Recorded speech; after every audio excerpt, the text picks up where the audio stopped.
यूसुफ साहब, मैं आपसे जरा पूछ लूं, दो चीजें हैं। अमित शाह साहब का वही पुराना रोल, और मैं जब कश्मीर गया तो वहां के कई लोगों की शिकायत थी कि भाई हमारे यहाँ कोई दिक्कत नहीं हिंदू मुस्लिम, आप हमें वो ये बोले वहां के जो मुस्लिम हमारे मित्र थे कि तुम यहाँ पे आप हमें पीटते हो क्योंकि आपको वोट यूपी बिहार में चाहिए होता है। मैं इस बात को इसलिए कह रहा हूँ कि अब अमित शाह कल कह रहे थे कि ये तो तय हो गया है कि शंकराचार्य पर्वत का नाम चेंज होगा, हरि पर्वत का नाम चेंज होगा, कुछ अनाप शनाप बिना सिर पैर की बातें कर रहे थे। तो पहले तो एक आपसे, भाई देश का गृह मंत्री है, अगर वो इसको कह रहे हैं पर्वत का नाम चेंज नहीं होगा, तो एक तो इस पे एक टिप्पणी। दूसरा, गुलाम नबी आजाद साहब को सब लोग भूल जा रहे हैं, वो कोई फैक्ट्री नहीं रह गए हैं क्या? मतलब वो एक एक मतलब हुआ करते थे, अरे वो अभी हैं, तो उनको शायद ऐसा सुना जा रहा है कि उनको कैंडिडेट भी नहीं मिल रहा, उनके ज्यादातर लोग भाग के वापस कांग्रेस में आ गए। यूसुफ साहब, गुलाम नबी आजाद और शंकराचार्य और हरि पर्वत का नाम बदलने से। यूसुफ साहब। बहुत शुक्रिया आनंद जी। देखिए, सबसे पहले तो ये हमें जानना चाहिए कि आखिर जम्मू कश्मीर में हम, यानी जो भाजपा सरकार है या हम लोग, देश के लोग चाहते क्या हैं? क्या हम वहाँ शांति चाहते हैं? अगर हम वहाँ शांति चाहते हैं तो हमें जो वहाँ का जो स्टेटहुड है, सबसे पहले उसकी बात होनी चाहिए। और जितनी भी पार्टियां हैं सब उसकी बात कर रही हैं, लेकिन भाजपा नहीं कर रही है। और भाजपा उल्टे जो है वो नेशनल कॉन्फ्रेंस और कांग्रेस के गठबंधन पर सवाल उठा रही है। तो अमित शाह साहब जी कुछ भी बात कहें, कुछ भी बयान दें कि हम ये बदल देंगे वो बदल देंगे, और हो सकता है कि वो ये भी कल को कह दे कि साहब इनकी सरकार आई तो हम चलने ही नहीं देंगे। ऐसे बयान इन लोगों के मंत्री वगैरह देते रहते हैं, तो कोई ताज्जुब नहीं होगा। और एलजी वहां बैठे हुए हैं तो जाहिर सी बात है कि वो केंद्र सरकार के एजेंट हैं और वो वही करेंगे जो केंद्र सरकार चाहेगी। तो अमित शाह के बयान में कितना दम है? वहां पे एक बार सरकार बन गई, बेशक उसका स्टेटहुड बहाल नहीं होगा, इसके बावजूद वो बहुत इफेक्टिव साबित होगी।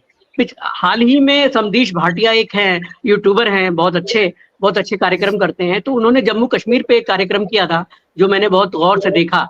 और उसमें वो अंदर जाके वहां के लोगों की जो बातचीत की है उन्होंने, तो वहां के लोग कह रहे हैं कि साहब हम क्या चाहते हैं? हम एक ऐसा प्रतिनिधि चाहते हैं अपने आसपास जिससे हम जाके अपनी फरियाद कर सके कि साहब हमें रोड चाहिए, हमें पानी चाहिए, हमें बिजली चाहिए, हमें राशन की दुकानें चाहिए, हमारे बच्चों को रोजगार चाहिए। तो हमें ऐसा जनप्रतिनिधि चाहिए। और उन्होंने हमेशा नेशनल कॉन्फ्रेंस का नाम लिया वहां के लोकल लोगों ने या कांग्रेस का। वहां पे महबूबा मुफ्ती या पीडीपी का कोई जिक्र लोगों ने नहीं किया उनके कार्यक्रम में। तो कहने का आशय यह है कि अगर वहां पर नेशनल कॉन्फ्रेंस और कांग्रेस की मिलीजुली सरकार आती है तो उस राज्य में शांति बहाली की दिशा में बहुत बड़ा कदम होगा। और ये मोदी सरकार का एहसान होगा, चाहे स्टेटहुड दे या न दे, कि उन्होंने वहां चुनाव सुप्रीम कोर्ट के दबाव में कराने जा रहे हैं वो, और वहां नतीजे वहां की पब्लिक के अनुसार आएंगे तो बेहतर होगा। इस बीच में अमित शाह के जो मंसूबे हैं हरि पर्वत का नाम बदलने का या किसी और पर्वत का नाम बदलने का, वो सारे धरे रह जाएंगे। अमित शाह जी बहुत बुरी तरह से, दरअसल अमित शाह जी ही नाकाम होने जा रहे हैं जम्मू कश्मीर में। एक बात तो ये है, और इसमें बहुत कुछ कहने को नहीं है। अमित शाह जी बड़बोले हैं, सबसे ज्यादा दर्द उन्हीं को हो रहा है नेशनल कॉन्फ्रेंस और कांग्रेस के गठबंधन पर, क्योंकि उनकी नीतियों की हार होने जा रही है। अब आते हैं गुलाम नबी आजाद साहब पर। गुलाम नबी आजाद साहब को कांग्रेस ने हमेशा तरजीह दी गई और कांग्रेस ने उनको वो रुतबा दिया जो वो डिजर्व ही नहीं करते थे, यानी उनको जम्मू कश्मीर का मुख्यमंत्री तक बना दिया। और इसके बावजूद उन साहब का पेट नहीं भरा और वो जो G33 या जो भी ग्रुप बना था कांग्रेस में असंतुष्टों का, उसमें शामिल हुए, फिर अपनी महत्वाकांक्षाएं बताई और फिर अल्टीमेटली वो बीजेपी के एजेंट बनकर वहां अपनी पार्टी बना ली उन्होंने। और लोकसभा में जो हुआ वो हमारे सामने है कि वो चुनाव तक लड़ने की हिम्मत नहीं दिखा सके।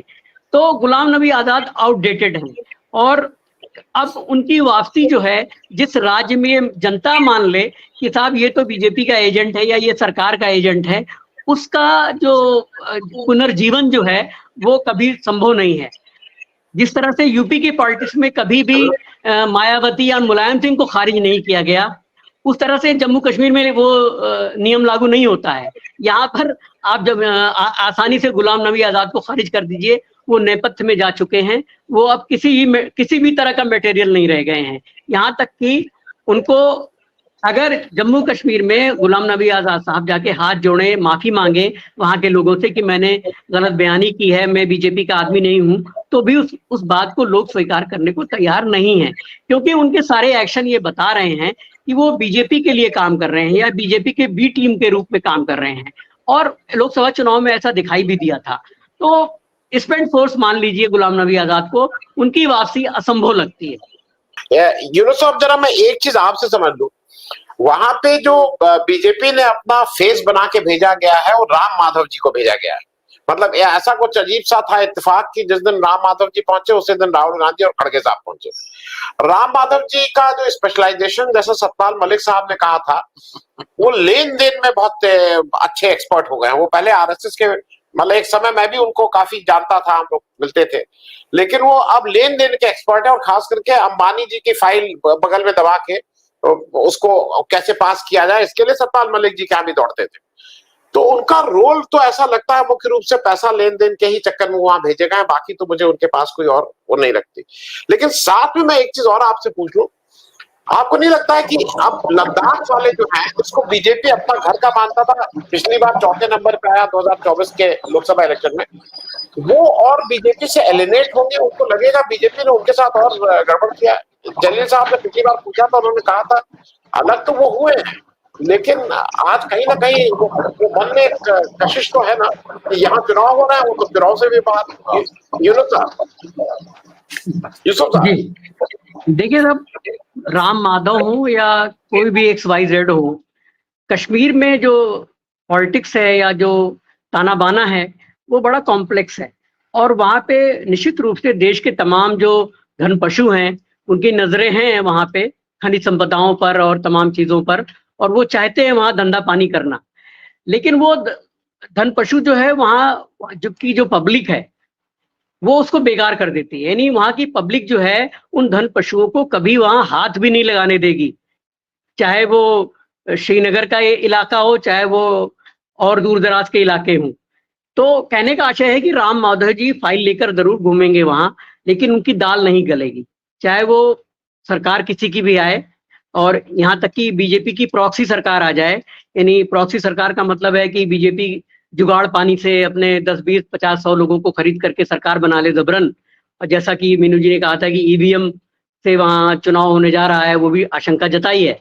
तो खैर मैं उसके तय में नहीं जाना चाहता हूँ कि ईवीएम का वहाँ कितना फायदा नुकसान होगा, लेकिन लोगों का मूड बता रहा है कि वो इलेक्शन के लिए तैयार हैं, वो वोट डालने जाएंगे और निश्चित रूप से वो बीजेपी को सबक सिखाना चाहते हैं।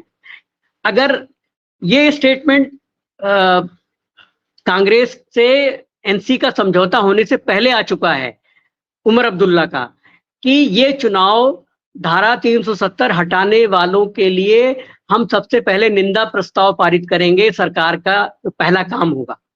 तो एक तरह से उमर अब्दुल्ला ने एक चुनावी एजेंडा सेट कर दिया है कि ये चुनाव धारा 370 हटाने वालों के खिलाफ, और धारा 370 जो कभी ला पाएंगे या स्टेटहुड दिला पाएंगे उन लोगों के बीच है। तो ये डायरेक्ट मेरे ख्याल से ये नैरेटिव सेट हो गया है वहां पे, और पब्लिक बहुत उत्साहित है, वो लाएगी। और मैं बहुत ज्यादा इसे अच्छा मान रहा हूँ। चुनाव एक पहली प्रक्रिया है, चुनाव होने दीजिए वहां पर सरकार एनसी और कांग्रेस की आने दीजिए। अगला जो कदम है वो है स्टेटहुड का, और स्टेटहुड के लिए लड़ाई जारी रहेगी।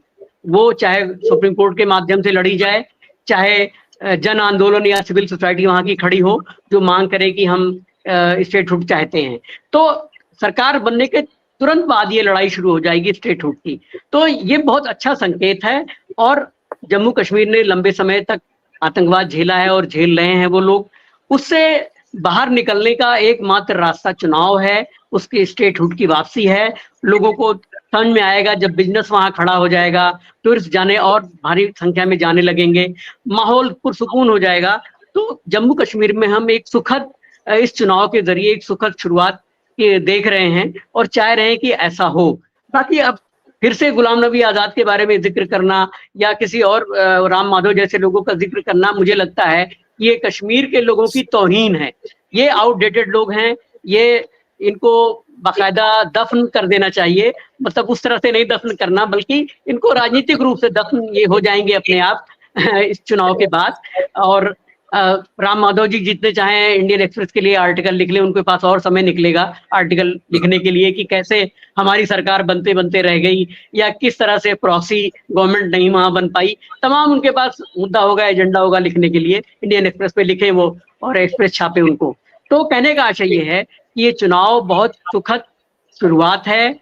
हमारी अगली लड़ाई जो है कश्मीर के लिए, जम्मू कश्मीर के लिए स्टेटहुड की है, और वापसी लद्दाख की वापसी है। लद्दाख को इसमें वापस मिलाया जाना चाहिए।